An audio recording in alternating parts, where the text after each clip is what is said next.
Duterte Youth Representative na ang nangyayari is that political alignment actually determines yung mga insertions and also whether matatanggalan ka during the BICAM, right?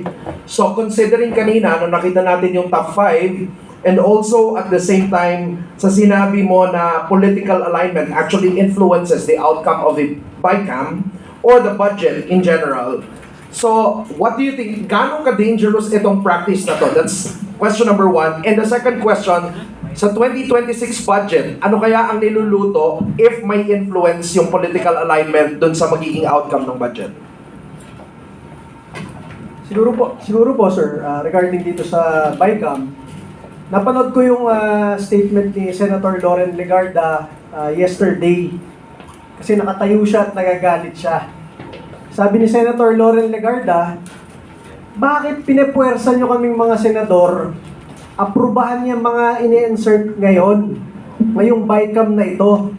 When in fact, ang budget ng Pilipinas, National Expenditure Program, ay pinag-aaralan buong taon. Kada opisina ng gobyerno nagsasubmit ng kanilang requested budget sa first quarter. Sa second quarter, titingnan ng DBM kung ginastos nyo ba ng ayos yung budget nyo last year, kung worthy ba kayo dagdagan ng budget. At pagpunta sa Kongreso ng August, ng third quarter at fourth quarter, bubusisiin naman kung may mga anomalya yung mga ahensya ng gobyerno para masabi ng mga taga-legislature na hindi dapat kayo dagdagan ng budget. Napaka-masusing paraan yung budget system, isang taon.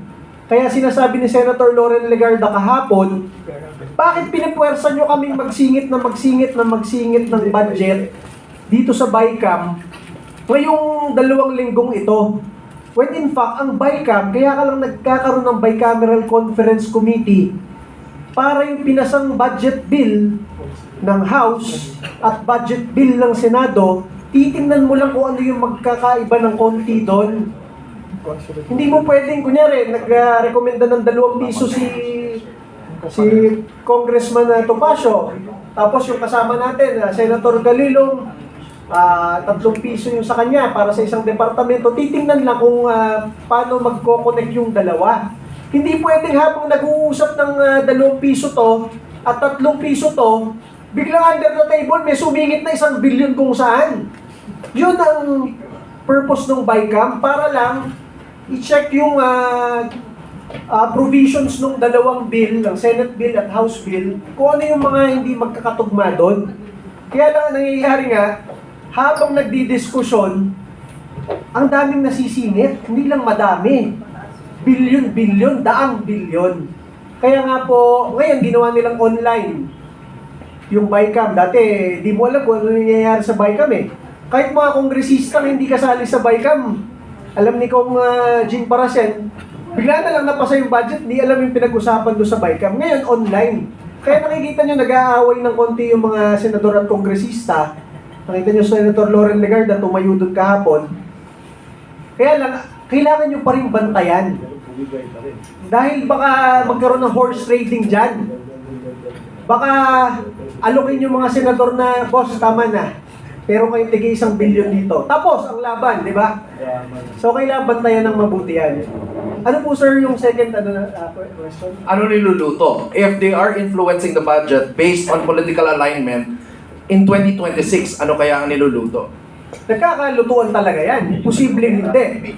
Kasi nga, ang sinasabi ko nga sa inyo, ang Duterte Youth Party List. Hindi kami kasali sa kahit anong bigayan dyan sa Kongreso.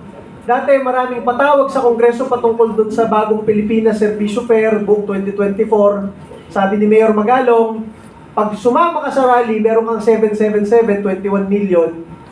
Sa lahat ng imbitasyon, 31 na imbitasyon, 0 yung Duterte Youth Party List doon. Hindi kami sumasama sa ganyan na pupunta ka para bigyan ka ng pera. Mas marami pa kaming panahon pumunta sa youth leadership training, sa kampo ng AFP at PNP, laban sa NPA. Yun ang aming pinagkakaabalan sa Duterte Youth. So, maliban to sa mga ganong klaseng bigayan, alam mo na bakit nagkakaroon ng insertion ngayon? Di ba? Yung nangyari sa Duterte Youth Party List, hindi insertion, talagang ziniro kami. After manalo, ziniro seat pa sa Kongreso, hindi pa makaupo, di ba? So, bakit ganyan? Bakit merong mga insertion? Ang sabi ng aking mga kasama dito, sila naman ang sanay na, dating congressman na Jing Paras. Yan nga, dahil sa February, magkakaroon ng panibagong impeachment, at paano mo mayayaya yung mga kongresista na yung iba doon, di naman talaga nagsasalita para sa taong bayan, tahimik lang, eh di alokin mo ng mas malaking budget.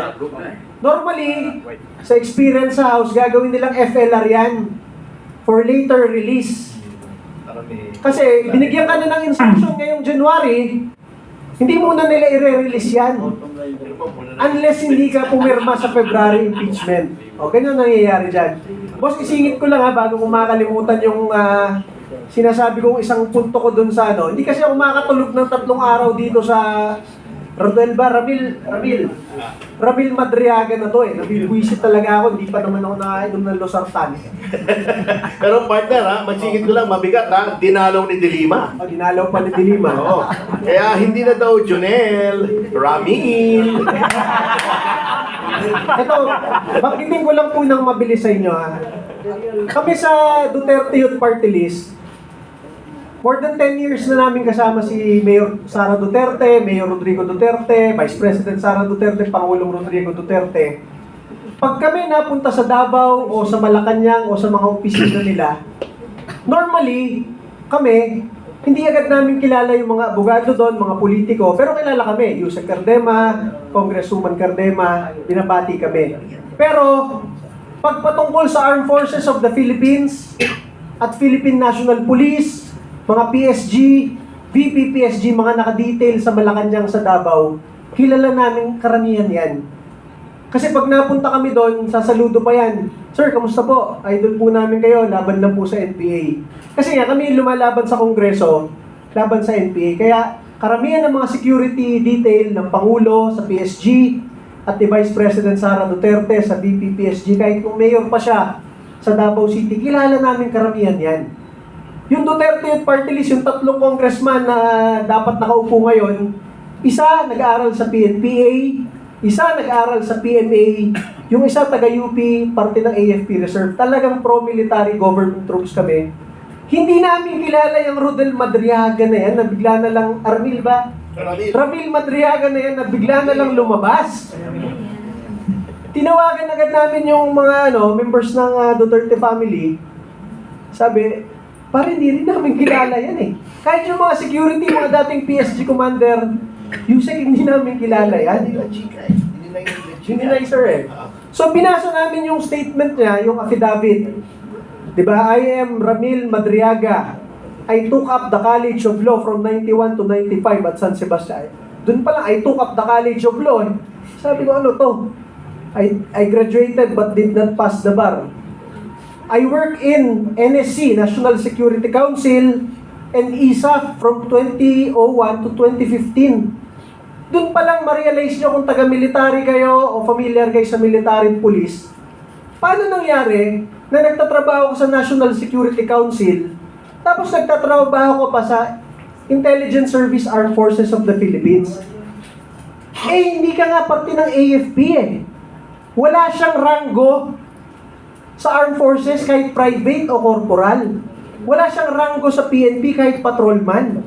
Hindi siya parte ng mga tropa ng gobyerno, pero sinasabi niya nagtatrabaho siya sa Armed Forces of the Philippines at sa NSC. Pangalawa, I work in the NSC NBI from 2018 to 2020. Paano nangyari nagtatrabaho ka sa National Security Council, tapos nagtatrabaho ka rin sa NBI under ng DOJ doon sa 2 taon na yon?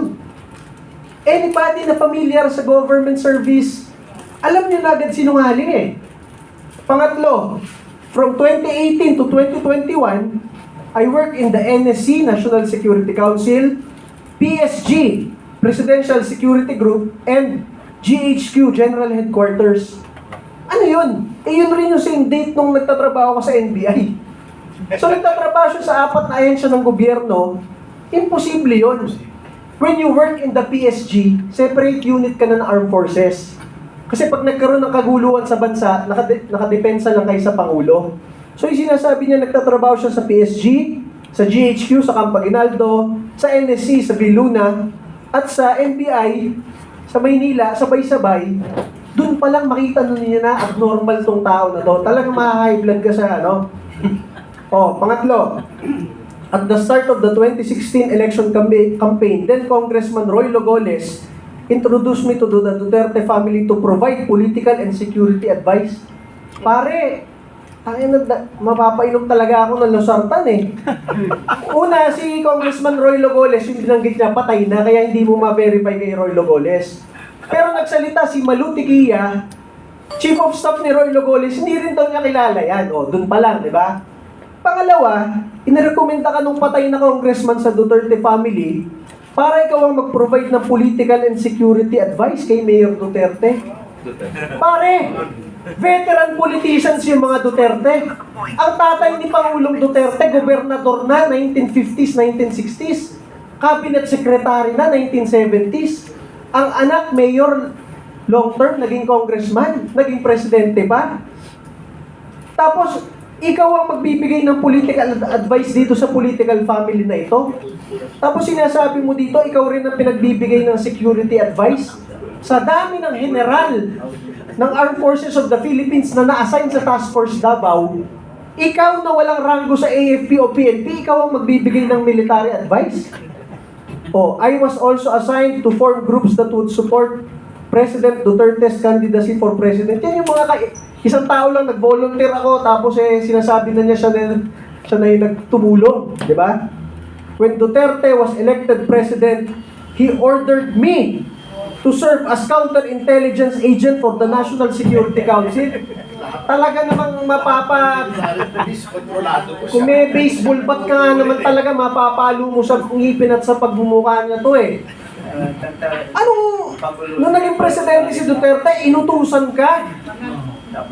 Masabi ko sa inyo, ang presidente ng Pilipinas, napakaraming sekretary, napakaraming undersecretary, napakaraming assistant secretary, at napakaraming general sa Armed Forces at sa PNP. Maliban pa sa napakaraming opisyal galing PMA at PNPA, ikaw na walang rango sa AFP at PNP, ikaw ang inutusan for counterintelligence? Putang ina. Pangatlo, basahin ko lang kasi baka makalimutan ko. During that time also, I was instructed to provide intelligence information